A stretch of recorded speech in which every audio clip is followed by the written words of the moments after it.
ಮುಂದಿನ ಸುದ್ದಿ ಹೋಗೋಣ. EU ಜೊತೆಗೆ ಭಾರತ ಮುಕ್ತ ವ್ಯಾಪಾರ, ಒಂದು ಡೀಲ್ 16 ಅನುಕಾಲ. ಬ್ಲಾಕ್ ಮೇಲ್ ಟ್ರಂಪ್ಗೆ ನಮೋ ಟಕ್ಕರ್, mother of all deals.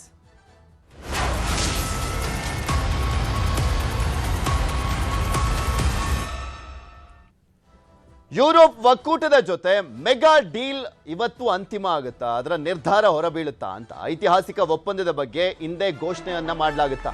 Mother of all ಡೀಲ್ಸ್ಗೆ ಸಹಿ ಸನ್ನಿಹಿತ ಆಗಿದೆ ಅಂತ ಹೇಳಲಾಗ್ತಾ ಇರುವಂಥದ್ದು. 18 ವರ್ಷಗಳಿಂದ ನಡೀತಾ ಇರುವಂಥ ಒಂದು ಮಾತುಕತೆ, FTA ಮಾತುಕತೆ ಇವತ್ತು ಅಂತಿಮ ನಿರ್ಧಾರ ಕೈಗೊಳ್ಳುವಂಥ ಸಾಧ್ಯತೆ ಇದೆ ಅಂತ ಹೇಳಲಾಗ್ತದೆ.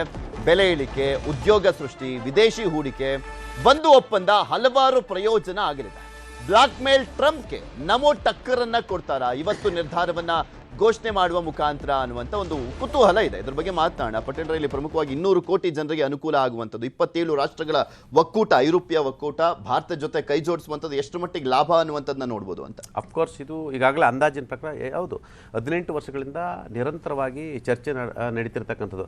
ನಿಮಗೆ ಯುರೋಪಿಯನ್ ಒಕ್ಕೂಟ ಇವತ್ತು ಬಲಿಷ್ಠ ಆಗಿರ್ತಕ್ಕಂಥದ್ದು. ಸುಮಾರು 26 ದೇಶಗಳು ಈ ಯುರೋಪಿಯನ್ ಒಕ್ಕೂಟದಲ್ಲಿ ಇರ್ತಕ್ಕಂಥದ್ದು. ಪ್ರಮುಖವಾಗಿ ಕಳೆದ 3 ಸರ್ಕಾರಗಳು ನಮ್ಮ ಮುಂದೆ ಬಂದಿರತಕ್ಕಂಥದ್ದು ಮತ್ತು 18 ವರ್ಷಗಳಿಂದ ಚರ್ಚೆ ಆಗ್ತಿರ್ತಕ್ಕಂಥದ್ದು. ನಿಮಗೆ ಎಲ್ಲರೂ ಕೂಡ ಲಾಭದಾಯಕವಾಗಿ ಯೋಚನೆ ಮಾಡ್ತಿರ್ತಕ್ಕಂಥದ್ದು.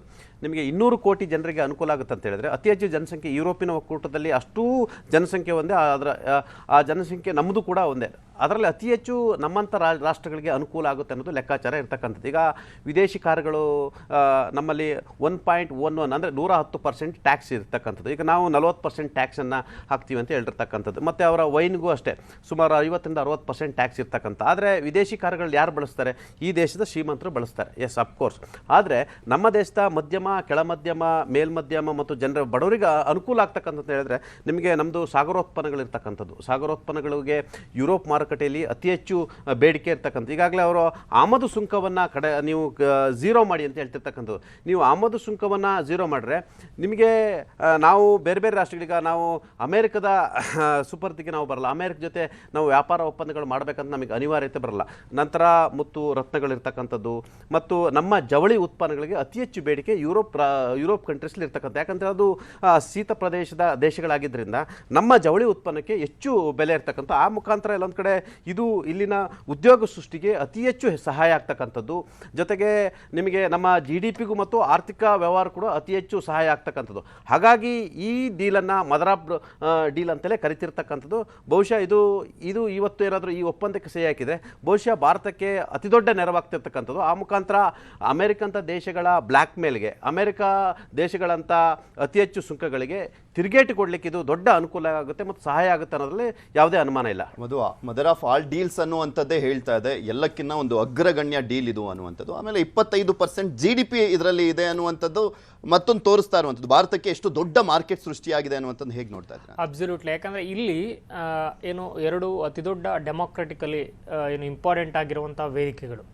ಇವತ್ತಿನ ನೀವು ಯಾರದನ್ನ ಒಪ್ಲಿ ಬಿಡ್ಲಿ, ಆದರೆ ಮುಂದಿನ ಒಂದು 25-30 ವರ್ಷಗಳ ಕಾಲ ಭಾರತದ ಯುಗ ಅನ್ನೋದನ್ನ ಯಾರಾದರೂ ಕೂಡ ಅದು ವಾಸ್ತವ ಅನ್ನುವಂಥದ್ದನ್ನ ತಿಳ್ಕೊಳ್ಳೇಬೇಕಾಗಿದೆ. ಯಾಕಂದ್ರೆ ಇದು ನಾಟ್ ಬಿಕಾಸ್ ಆಫ್ ನೀವು ಮೋದಿ ಅವರು BJP ಈ ಕಾರಣಕ್ಕೆ ಅಂತಾರೆ. ಈಗ ಮೋದಿ ಅವರ ನೇತೃತ್ವದಲ್ಲಿ ಒಂದು ಸ್ಥಿರ ಸರ್ಕಾರ ಇದೆ ಅನ್ನೋದು ಎಷ್ಟು ನಿಜಾನೋ, ಈ ದೇಶದಲ್ಲಿ ಅತಿ ದೊಡ್ಡ ಕನ್ಸ್ಯೂಮರ್ ಶಕ್ತಿ ಇದೆ ಅನ್ನುವಂಥದ್ದು ಕೂಡ ಅಷ್ಟೇ ದೊಡ್ಡ ಪ್ರಮಾಣದಲ್ಲಿ ಗಮನಿಸಬೇಕಾಗ್ತದೆ. ಜನಸಂಖ್ಯೆಯ ವಿಚಾರದಲ್ಲಿ ಯಾವುದನ್ನ ಶಾಪ ಅಂತ ಕರಿಬೋದು, ಅದು ವರವೂ ಕೂಡ ಹೌದು. ಈ ಒಂದು ಸಂದರ್ಭದಲ್ಲಿ ಒಂದು ಕನ್ಸ್ಯೂಮ್ ಮಾಡುವಂತಹ ಒಂದು ಯೂತ್ಫುಲ್ನೆಸ್ ಇರುವಂತಹ ಒಂದು ಪಾಪ್ಯುಲೇಷನ್ ಕ್ವಾಂಟಮ್ ನಮ್ಮಲ್ಲಿದೆ ಇವಾಗ. ವೆರಾಸ್ ಅತಿ ದೊಡ್ಡ ಜನಸಂಖ್ಯೆ ಇರುವಂತ ಏನು ಚೀನಾದಲ್ಲೂ ಕೂಡ ಅಂಥದ್ದೊಂದು ಗ್ರಾಹಕ ಶಕ್ತಿ, ಯೂತ್ಫುಲ್ನೆಸ್ ಇಲ್ಲ ಅಲ್ಲಿ. ಸೊ ಅಲ್ಲಿ ಕೂಡ ವೃದ್ಧಾಪ್ಯದೆಡೆಗೆ ಹೋಗ್ತಾ ಇದ್ದಾರೆ. ಅದಕ್ಕೆ ಅವರು ಕೂಡ ಒಂದು ಬರ್ತ್ ಪಾಲಿಸಿಯನ್ನು ಚೇಂಜ್ ಮಾಡ್ಕೊಂಡಿರುವಂಥದ್ದು. ಇನ್ನು ಯುರೋಪಿಯನ್ ಕಂಟ್ರೀಸ್ ಅಥವಾ US ಅಥವಾ ಬೇರೆ ಬೇರೆ ದೇಶಗಳಿರ್ಬೋದು. ಈಗ ಇರಾನ್ ಮೇಲೆ ಯಾಕೆ ಇವತ್ತು ಅಮೆರಿಕ ಅಷ್ಟೆಲ್ಲ ಆಟ ಆಡಿಸಿ ಸ್ಯಾಂಕ್ಷನ್ಗಳನ್ನು ಹಾಕಿ ಇನ್ಫ್ಲೇಷನ್ ಲೋಕಲ್ ಜಾಸ್ತಿ ಆಗುವಂತ ಮಾಡಿ, ಸ್ಟ್ರೆಸ್ ಕ್ರಿಯೇಟ್ ಆಗುವಂತ ಮಾಡಿ, ರೆಜಿಮ್ ಚೇಂಜ್ ತಾನಾಗಿ ಆಗುವಂತಹ ಒಂದು ಜಂಜಿ ಆ ಕಡೆ ಕಿಡುವಂತಹ ಪರಿಸ್ಥಿತಿ ಯಾಕೆ ಸೃಷ್ಟಿ ಆಯಿತು? ಬಿಕಾಸ್ ಅಲ್ಲಿರುವಂಥದ್ದೇ ಒಂದು 25 ಕೋಟಿ 30 ಕೋಟಿ ಇಂತಹ ಜನಸಂಖ್ಯೆಗಳು. ವೇರಾಸ್ ನಮಗೆ ಇಂಡಿಯಾದ ಜೊತೆ ಹಂಗಾಗಲ್ಲ. ಇಂಡಿಯಾ ಜೊತೆ ಇವರು ಎಷ್ಟೆಲ್ಲ ಬ್ಲ್ಯಾಕ್ ಮೇಲ್ ಮಾಡಿದ್ರು ಅಮೆರಿಕ, ಮತ್ತು ಈಗಲೂ ಕೂಡ ಮಾಡ್ತಾ ಇದೆ. ಅದೆಲ್ಲದರ ಹೊರತಾಗಿ ಕಳೆದ ಒಂದು ದೀಪಾವಳಿಯ ಆ ಒಂದು ಕ್ವಾರ್ಟರಲ್ಲಿ ಏನೆಲ್ಲ ಆಯಿತು, ದೇಶದಲ್ಲಿ GST ಕಟ್ ಆದಮೇಲೆ ಎಷ್ಟು ಕನ್ಸಂಪ್ಷನ್ ಆಗಿದೆ ಅನ್ನುವಂಥದ್ದು ಇಡೀ ವಿಶ್ವಕ್ಕೆ ಒಂದು ದೊಡ್ಡ ಮೆಸೇಜನ್ನು ಕೊಟ್ಟಿದೆ. ಅದನ್ನೇ ಮಾಡ್ತಾ ಕೂರ್ತೀವಿ ಅಂತಲ್ಲ, ಈ ಒಪ್ಪಂದಗಳು ಬೇಕು. ಈಗಿನ ಒಂದು ಗ್ಲೋಬಲ್ ಸಿನಾರಿಯೋದಲ್ಲಿ ಪರಸ್ಪರ ಕೈ ಜೋಡಿಸುವಂಥ ಅನಿವಾರ್ಯತೆ ಇದೆ. ಆಗಿದ್ದಾಗ ಮಾತ್ರ ಎಲ್ಲ ದೇಶಗಳು ಕೂಡ ಒಂದು ಹಂತದಲ್ಲಿ ಡೀಸೆಂಟ್ ಆಗಿ ಸೇಲ್ ಥ್ರೂ ಮಾಡಲಿಕ್ಕೆ ಸಾಧ್ಯ. ಅದರ್ವೈಸ್ ಆಗಲ್ಲ.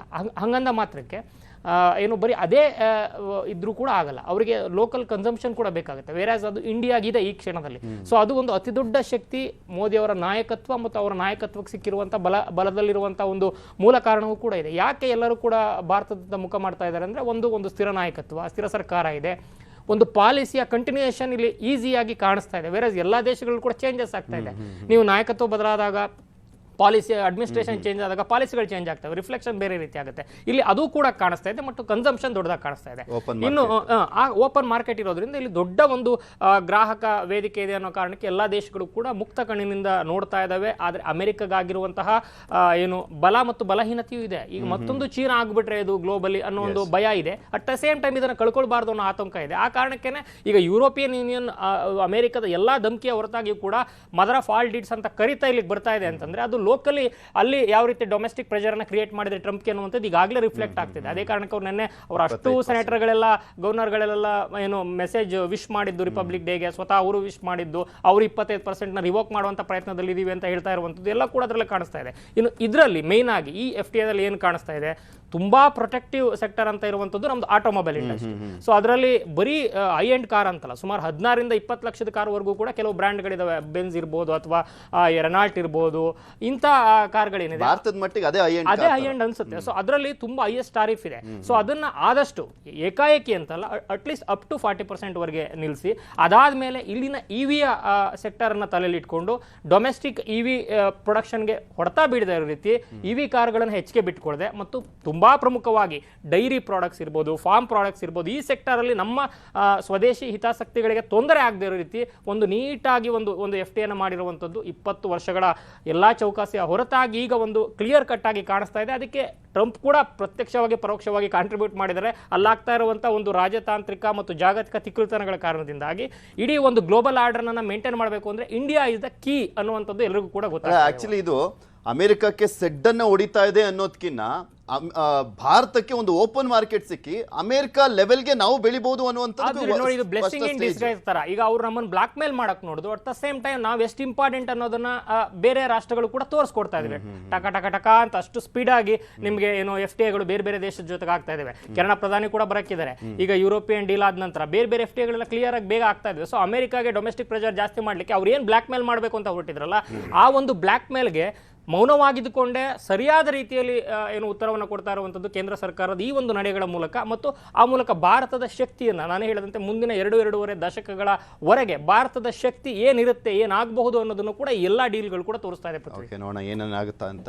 ಧನ್ಯವಾದ ಮಧುವಾಗೆ ಪಟೇಲ್, ಇಷ್ಟೊಂದು ಜಾನಾಗಿ ವಿಶ್ಲೇಷಣೆ ಮಾಡೋದಕ್ಕೆ. ಇದಾಗಿತ್ತು ಇವತ್ತಿನ ಮಾತುಕತೆ. ನೋಡ್ತಾರೆ ನ್ಯೂಸ್ 18, ಜಾಲ ನಮ್ಮದು, ಬಲ ನಿಮ್ಮದು.